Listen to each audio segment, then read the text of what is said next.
Ya pemirsa, pembangunan tol Trans Sumatera Palembang Betung dan Palembang Jambi saat ini masih menghadapi kendala pembebasan lahan. Seluruh proses pembebasan lahan ditargetkan akan selesai pada tahun 2026. Berikutnya lagi, ada aturan keringanan apabila masyarakat. Dalam kunjungannya ke tol Trans Sumatera Palembang Betung, anggota DPR RI Komisi 5 mengatakan, dalam proses pembangunan tol Trans Sumatera Palembang Betung dan Palembang Jambi, terdapat permasalahan pembebasan lahan berupa kepemilikan sertifikat lahan yang luas oleh masyarakat serta kepemilikan sertifikat di kawasan hutan yang tidak bisa diselesaikan tanpa koordinasi yang tepat.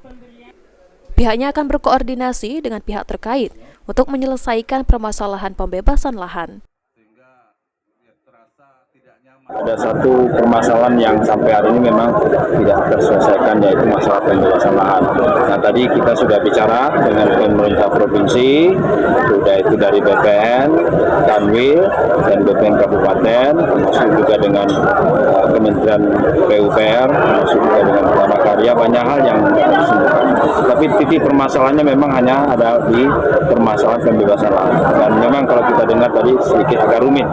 Tapi bagaimanapun juga ini kita harus tetap selesaikan. Bagaimana Trans Sumatera ini bisa selesai.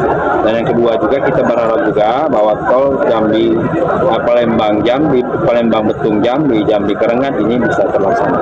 Dan target kita di tahun 2026 Palembang Betung Jambi itu 2026 mudah-mudahan bisa selesai. Lanjut nanti kita minta ke Pekanbaru. Jadi memang intinya hari ini yang dapat kami terima dari berbagai masukan tadi itu masalah pembebasan lahan.